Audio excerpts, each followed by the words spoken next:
Bonjour à tous pour cette nouvelle vidéo. Alors aujourd'hui on se retrouve de nouveau pour une vidéo sur les rois de France. Je sais, il y en a beaucoup des rois de France. Et nous sommes toujours au Capétien. Au Capétien, regardez. Et puis aujourd'hui on va avoir un roi capétien très connu. Il s'agit de Saint-Louis ou Louis IX, connu pour être parti en croisade. Et puis bon, commençons. Philippe II Auguste, né en 1165 et règne de 1180 à 1223. Couronné du vivant de son père, Philippe II est l'un des plus grands rois de France. 43 ans de règne, avec pour seule ambition d'agrandir le domaine royal, de l'embellir, de mieux l'administrer et de le protéger des ennemis venus de l'extérieur. Dès son intronisation, Philippe acquiert par son mariage avec Isabelle de Hainaut l'Artois, puis par traité de Boves en 1185, le Vermandois et l'Amiénois. Il tente aussi dès 1194 de récupérer les possessions anglaises en France. À la mort de Richard Cœur de Lion en 1199, Jean sans peur lui succède au trône d'Angleterre. Délesté de toutes ses possessions françaises par Philippe II, il réunit une coalition européenne pour lui faire barrage. Elle échoue à Bouvines en 1214. Philippe II boute les Anglais hors de France et assure ainsi son prestige auprès des cours européennes.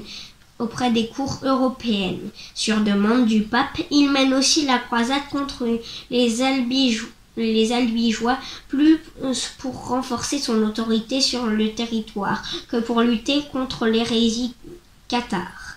Établi à Paris, Philippe II se soucie de l'administration de son royaume.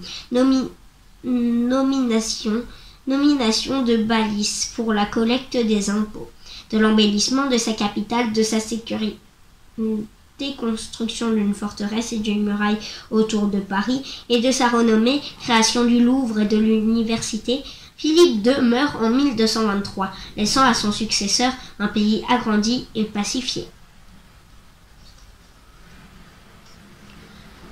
Nous passons maintenant à Louis VIII le Lion. Alors Louis VIII, c'était le père de Louis IX ou Saint-Louis, qu'on verra juste après. Mais nous regardons d'abord Louis VIII le Lion, comme je viens de le dire. Alors, né en 1187, règne de 1223 à 1226. Fils de Philippe Auguste, Louis VIII est marié à l'âge de 13 ans à Blanche de Castille, fille du roi Alphonse VIII de Castille. En plus d'être une bonne épouse, elle lui donne 12 enfants. Celle-ci est douée d'un grand sens politique qu'elle n'hésitera pas à mettre au service de son mari tout au long de sa vie. En 1216, des barons anglais révoltés contre le roi d'Angleterre Jean sans terre promettent à Louis sa couronne. Venu sur l'île pour la recevoir, il est défait à Lincoln en mai 1217 par les partisans du fils du souverain anglais. Louis devra donc se satisfaire de la couronne de France qu'il reçoit en 1223. Déjà âgé de 36 ans, il n'est pas pour autant un novice en politique. S'il n'a pas été associé au trône du vivant de son père, fait nouveau depuis l'instauration de la dynastie capétienne, il a tout de même participé aux affaires de l'État. Il a secondé son père dans ses multiples batailles, notamment contre Jean sans terre. Il a d'ailleurs gagné son surnom de Lion. Au pouvoir, Louis VIII continue l'œuvre de son père. Lutte contre les Anglais, croisade contre les Cathares, extension du domaine royal avec le rattachement du Languedoc à la France. Louis VIII meurt de dysenterie à Paris le 8 novembre 1226. Son fils, qui doit lui succéder, n'est encore qu'un enfant. C'est donc Blanche de Castille qui assure la régence. Passons maintenant à Louis IX ou Saint-Louis. Un très grand roi qui rendait la justice sous un chêne, comme on peut le voir juste ici.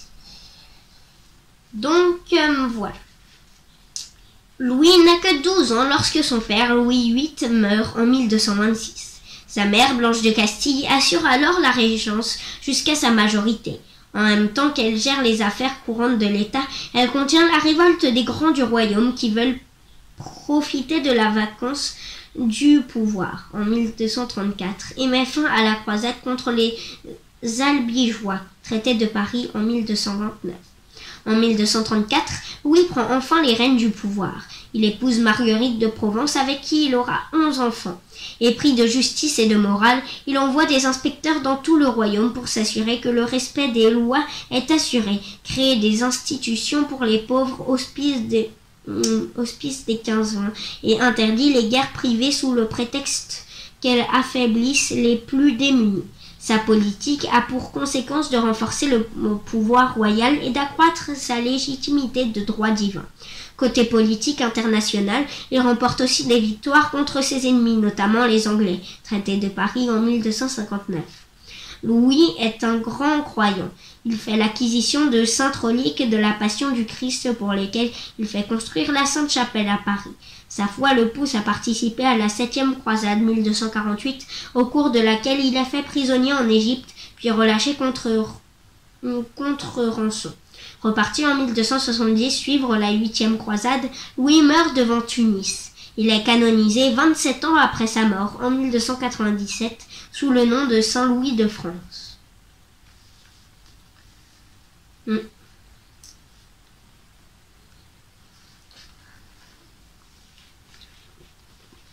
Passons maintenant à Philippe III, le Hardi. Alors, dernier roi de cette vidéo, malheureusement. Alors, né en 1245, règne de 1270 à 1285. Philippe est aux côtés de son père, Louis IX, lorsque celui-ci décède devant Tunis le 25 août 1270. Second fils du roi, il est l'héritier du trône que depuis la mort de son frère aîné en 1260. Malgré les enseignements laissés par Louis IX au moment de partir pour la 8e croisade, Philippe n'a été qu'imparfaitement préparé au métier de roi, ce qui ne manquera pas de peser sur son règne. Il passe pour avoir un caractère faible et influençable. En témoignent les faveurs dont il comble son chambellan et favori Pierre de la Brosse, qui, victime d'un complot, est pendu en 1278 sans avoir pu présenter sa défense. Philippe n'est pourtant pas un roi fantoche. Il poursuit avec une pugnacité ce qui a été entrepris par le gouvernement de son père. En 1271, la mort de son oncle sans héritier lui permet de rattacher l'immense Midi-Aquitain au domaine royal. La justice royale voit son essor confirmé. Les sujets mécontents de la justice rendue par leur seigneur peuvent en appeler à la justice du roi. La fin du règne de Philippe est marquée par des vives tensions entre le royaume de France et les royaumes de Castille et d'Aragon.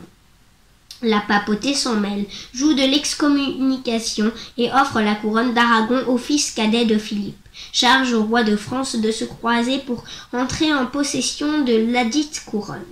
De retour d'Aragon, où il s'était rendu avec son armée à l'appel du pape, Philippe meurt à Perpignan, victime d'une dysenterie. Et puis voilà, c'est terminé pour cette vidéo. On a quand même fait 1, 2,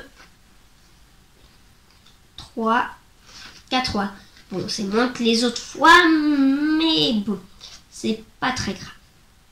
Donc, je vous dis au revoir et à la prochaine.